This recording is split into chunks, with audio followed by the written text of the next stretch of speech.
Cooperation Organization and the United Nations. As I said, the major thrust of the discussion was on economic engagement.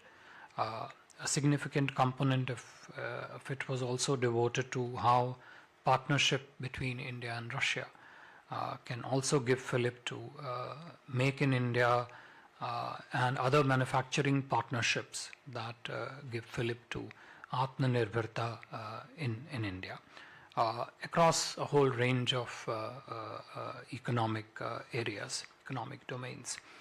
A significant element of today's discussion in terms of greater and stronger economic partnership also focused on connectivity corridors. In this regard, the two leaders spoke about the the new proposed Eastern Corridor, which is from Chennai to, it's called Chennai-Vladivostok Corridor. From our side, Prime Minister took up the need to broad base the trade basket between the two countries, and in this regard spoke about greater market access for Indian goods, both in the agriculture and in the industrial sector. The two leaders also focused on important areas in the economic domain that link with the growth in growth of different sectors in both countries, in particular fertilizer supply from Russia to India, which is directly linked to the crop production and the farmers' yield in India. As I said earlier, the Make in India economic partnerships centered around manufacturing, energy trade. The two leaders also spoke about need to move forward on India-Eurasian Economic Union Trade and Goods Agreement. We have had one round of discussions between the two countries, and it is expected that this would be expedited in months ahead. In terms of specific targets, as you would see in the joint statement, which will be available on the website shortly, the two leaders have set a new trade target of 100 billion by 2030. Alongside, they have also agreed on a joint statement on economic cooperation specifically till 2030. You could call it a detailed program under the Intergovernmental Commission on Trade, Technology, Economic and Cultural Cooperation between the two countries. Prime Minister strongly raised the issue of early discharge of Indian nationals who have been misled into the service of the Russian army. This was taken up strongly by the Prime Minister, and the Russian side promised early discharge of all Indian nationals from the service of the Russian army. In the field of energy, besides the trade in hydrocarbons, the investment partnerships in this field were also discussed. In particular, the partnership from India with Rosneft across the hydrocarbon domain, as also Indian participation in the Sakhalin-1 project. In nuclear energy field, the continuing cooperation on the Kudankulam nuclear power projects, Unit 3 to 6, was discussed between the two leaders. In terms of specific outcomes, if I could just list out for you, besides the joint statement of the annual summit and the joint statement on economic cooperation, which, as I said, would be available shortly on the website, there were 9 other documents, again principally in the economic space, that were signed between the two sides. I'll just list them out. First is the program of cooperation in trade, economic and investment spheres in Russian Far East for the period 24 to 2029. I must mention that this is different from the joint statement on economic cooperation that has been signed between the two countries. So there is a subset which focuses on the Russian Far East area. 2, the MOU between the two ministries of environment and climate change. 3 MOU between the Surveyor General of India and its counterpart on the Russian side with regard to cooperation in the general space of cartography, but also the associated areas involved in that space. Fourth, the MOU between the National Center for Polar Research and Ocean Research under the Ministry of Earth Sciences in India and the Arctic and Antarctic Research Institute of the Russian Federation. Fifth, the cooperation on the broadcasting area between Prasad Bharati and TV Novosti on the Russian side. Sixth, agreement on cooperation between the arbitration bodies on both sides, that is India International Arbitration Center and the International Commercial Arbitration Center at the Chamber of Commerce and Industry of the Russian Federation. Seventh, the joint investment promotion agreement between Invest India and the joint stock company, management company of Russian Direct Investment Fund. Eighth is the MOU between the Trade Promotion Council of India and All Russia Public Organization called Business Russia. And the last being on the in the field of pharmacopoeia, more focusing on exchange of information and capacity building between the relevant entities on both sides. All in all, a highly successful annual summit, which not only took detailed stock of status of bilateral partnership across the whole range of areas, but also laid out the vision of the two leaders for the partnership in years ahead, principally focusing on economic agenda in our cooperation partnership. And as I said, Prime Minister specifically also touched upon and raised strongly the return of Indian nationals in the Russian army, and the two leaders also had an opportunity to discuss at length issues of regional importance for both the countries. Let me stop here and take a round of questions. So we'll have one round of questions. Can we start here, please?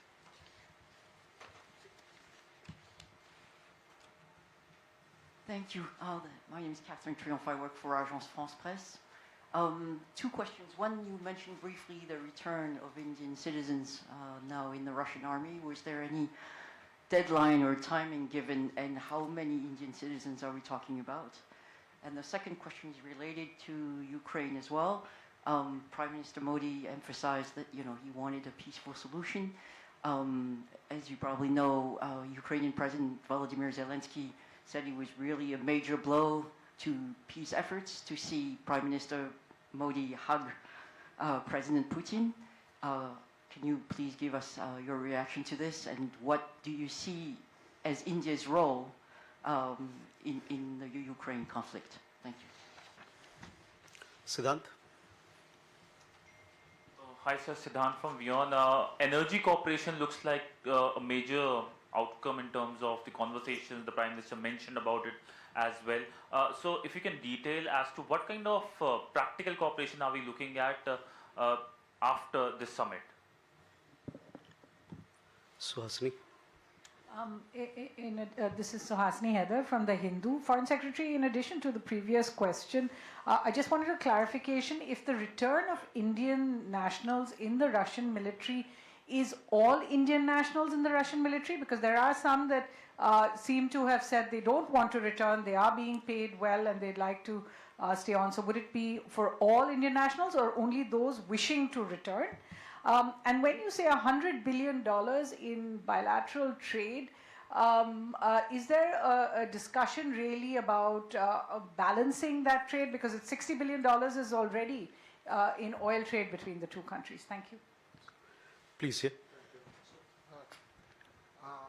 Thank you. Thank you, sir, for doing this. Congratulations on the successful visit, and thanks to the embassy for arranging this press conference. Technical question. Did the question of co-production, joint production of aircraft, was it discussed? And the general type question, I was very surprised to learn prior to the visit that there are no duly accredited Indian journalists in Moscow at this point. What does it tell us about the level of interest in Russia, in India about Russia? Thank you. Please. TV BRICS International Media Network, and my question is about BRICS. What is India's position on the expansion of BRICS? From your perspective, what criteria new countries should meet for joining BRICS bloc, and what region for the expansion of BRICS do you consider as a priority? Africa, Southeast Asia, Latin America? Thank you. Please, here. Thank you very much. My name is Valentina Schwarzman. I'm a correspondent with RBC. Can you please specify whether the leaders discussed the latest strike on Children's Hospital in Ukraine, which was denounced? And could you please tell if there were any new agreements on nuclear energy cooperation? Specifically, there was a report by Bloomberg that the two sides are due to sign a contract on supplies of uranium to the new station, which is coming online in India. Thank you very much. Question there. As a follow-up to the question on Ukraine, as President Putin's... Could you please identify your organization? Sergei Strokin, Kommersant Daily. Sergei Strokin, Kommersant Daily. As a follow-up to the question on Ukraine, as President Putin's press secretary Dmitry Peskov said that one of the hot-button issues was Ukraine on the agenda of the summit, and it was described in a constructive way. Can you spell out what is meant by constructive way? And related to that, as apart from Indo-Russian summit this week, all eyes were focused on the mission of Prime Minister Orban, who was shuttling from one capital to another. Can we expect that India also can throw a hat in this peacemaking race? Thank you. One last question there. Sir नमस्कार, मैं ब्रिजमोहन सिंह साधना TV और TV Asia के लिए एक प्रश्न का तो इन्होंने प्रश्न पूछ लिया जो है हमारी सहयोगी ने यूक्रेन में कल जो हमला हुआ था, और दूसरा सर प्रश्न ये आपने आत्मनिर्भर की इसमें बात कही जो 2 दिवसीय जो दौरा था प्रधानमंत्री जी का, तो सर इसको थोड़ा सा जरा एक्सप्लेन करेंगे इन डिटेल में जिससे कि हम अपने दर्शकों को बता सकें। आत्मनिर्भर भारत को लेकर के आपने बताया कि जो बायलैटरल मीटिंग हुई थी उसमें इस पे मुद्दे पे रखा गया, तो किस रूप में रहेगा ये और इसका क्या प्रारूप रहेगा? धन्यवाद। एक last question please. Thank you, Ksenia Kondratyova from RT. My question is whether the leaders have discussed any long-term agreements on oil imports, because that's what we learned from the reports. Does India see it important to have a larger discount on oil imports from Russia?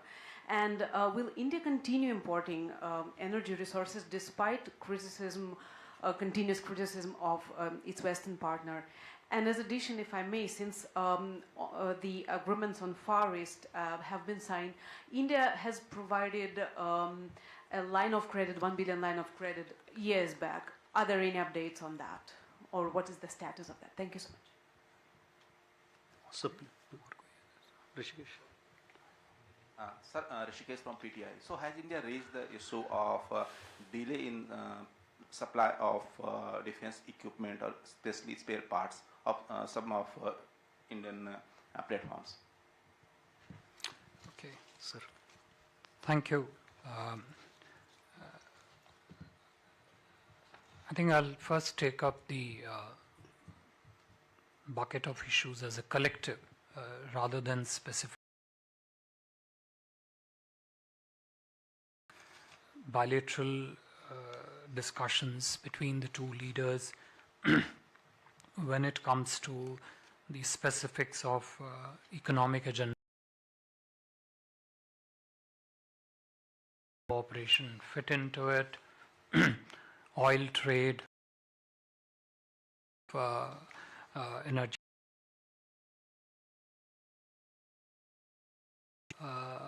Make in India, of bilateral cooperation actually link up to the Make in India partnership. So, as I mentioned in my opening remarks, and as you would notice from also the list of agreements and the MOUs signed during the visit, which I listed out. It's very, very clear that the economic agenda dominated the discussions between the two leaders. It was prioritized not just in a generic sense in terms of the stock taking of what we do, but the two leaders actually went into great detail in certain areas, both in terms of what are the challenges that the bilateral trade, economic and investment partnership currently faces, and what are the steps that the two systems should take forward. Number one. Number two, in terms of building on what we have in terms of our existing relationship. So when we talk of trade, as somebody rightly observed, that the current volumes of trade are already quite significant and high, which is at roughly $65 billion, and whether the $100 billion target is simply a question of rebalancing. The trade basket in general is a continuously growing and an evolving feature of any trade relationship. Its segments get positioned differently across the trade basket. Some cases there is an imbalance, some cases the trades are balanced. But I think when we talk of $100 billion trade, we are not just talking about balancing aspect of the trade relationship, but we are also talking about the expansion of the trade. And that expansion is expansion and the broad basing of the trade basket of different goods that are exchanged between the two. 100 billion target is first of all an expression by the two leaders of the ambition that they have set for the larger economic relationship, and within the larger economic relationship on the specific trade relationship. Two, it's also a very clear direction to the two systems that they need to really put in now efforts to broad base the trade basket as we go along. That's what I would,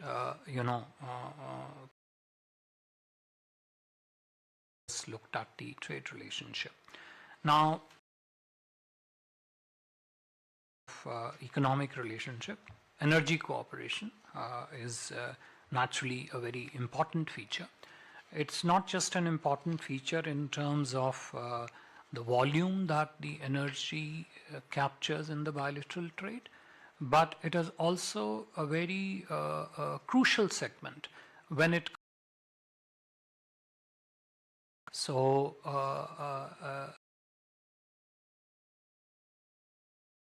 partnership between India and Russia, I think an important security interests of India are. So feed into industries that uses this energy. That is one segment of the energy partnership. As you know, India has always also had investment linkages with the Russian energy ecosystem. Sakhalin-1, Indian participation in the Sakhalin-1 is not a new investment focus. It's been there for last several years. So the two leaders, when they spoke of cooperation in this sector, they did focus on how exactly to strengthen that partnership.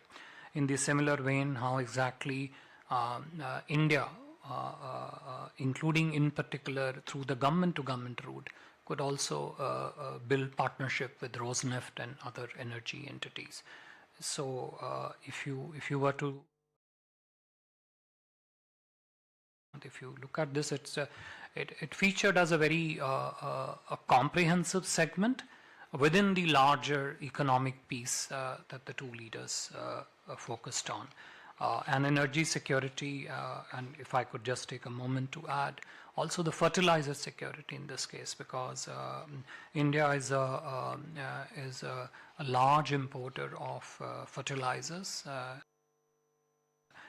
in particular the phosphatic and the potash fertilizers from Russia, and that has always been an important feature which connects back to the requirements of the Indian agriculture and the Indian farmers. So that Prime Minister focused very heavily in it, and on the need to consolidate and build on that relationship.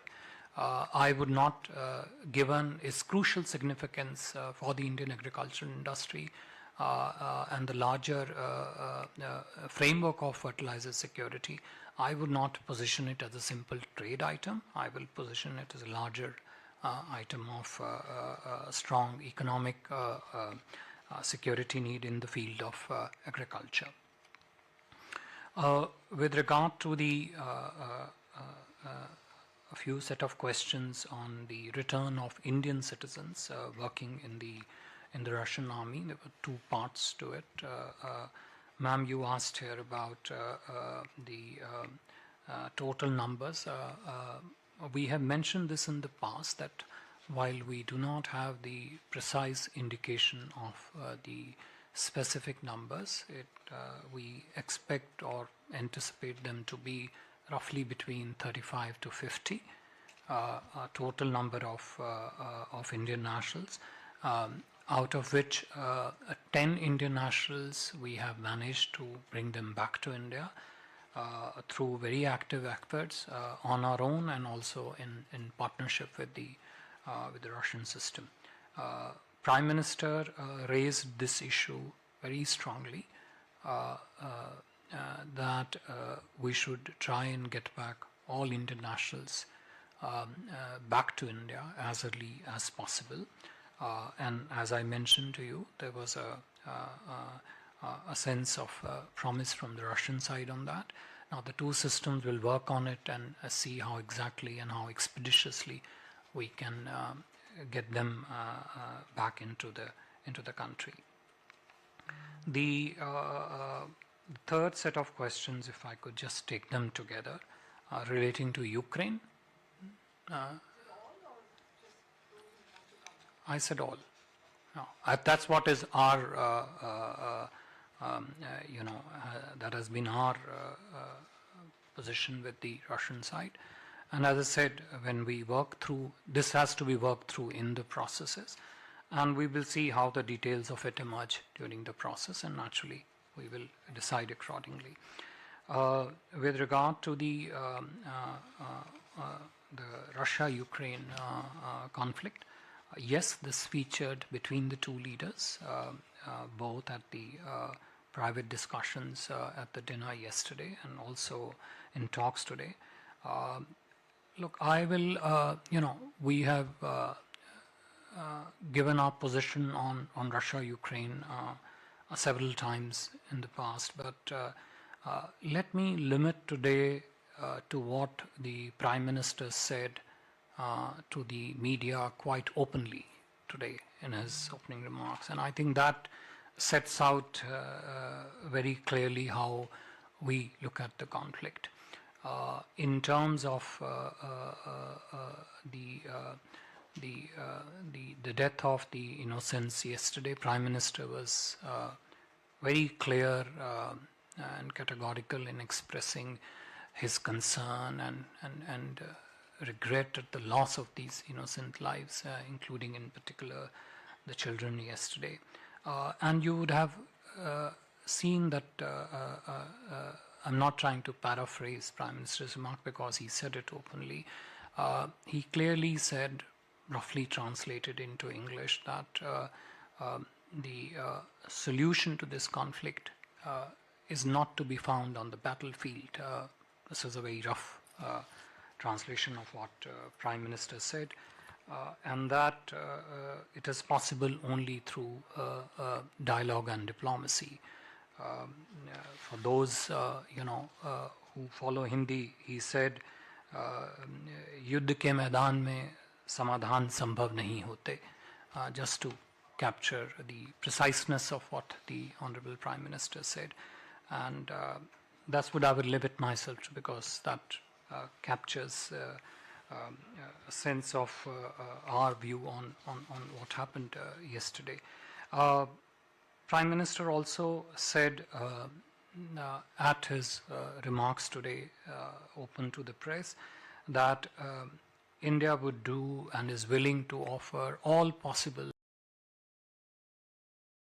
solution and cooperation address this particular challenge of Russia-Ukraine conflict and find peaceful solutions to it. And the two leaders, as Prime Minister said, had a very detailed discussion, several interesting some new thoughts also came forward. So from our side, as Prime Minister has said, we are ready to make all possible contribution that can be made to arrive at peace and stability when it comes to Russia-Ukraine conflict. On the question of BRICS that you asked, look, I don't want to get ahead of ourselves in terms of what the BRICS Sherpas are currently discussing. You are aware that BRICS, the last round of BRICS expansion took place in Johannesburg at the Johannesburg Summit, and currently the BRICS senior officials and Sherpas are busy discussing the guidelines and different models that could be considered by the BRICS leader for its future expansion. And I think it would not be correct for me to really comment, because those are ongoing discussions, ongoing negotiations. And thereafter, each country would need to look at who these specific applicants are wanting to be part of the expanded BRICS format. But that's a question we will address only after the BRICS senior officials have arrived at a consensus piece which clearly spells out what would be the guidelines to look at when we talk of the BRICS expansion. With regard to the nuclear energy component, there was a question. As I mentioned, the India-Russia cooperation on Kodamkulam nuclear power plants, the fuel supply relating to that plant, especially for its units 3 to 6, 3, 4, and then 5 and 6, that is was very much a part of a discussion between the two leaders, and we hope to move forward on many of the fuel supplies issues quickly. With regard to the delay in the spare parts of the defense equipment, yes, that was raised by the Prime Minister, and the both sides had a general sense of agreement that this would be expedited, including through setting up joint venture partnerships in India to look at some of these spare parts, particularly the more critical spare parts, so that we do not continue to, or we are able to address this challenge in a more meaningful and sustainable way. When they spoke of defense, I would not, like to have a specific comment to the co-production of aircraft like you posed. But in the general space of defense, the larger domain of co-production was definitely emphasized by both the leaders. We already have some good examples of co-production in the field of defense, and we would very much like to, both leaders would very much like to build on that and add on new equipment if need be, and if possible new platforms which can be included as part of co-production successful achievements between India and Russia. I'm just trying to see if there is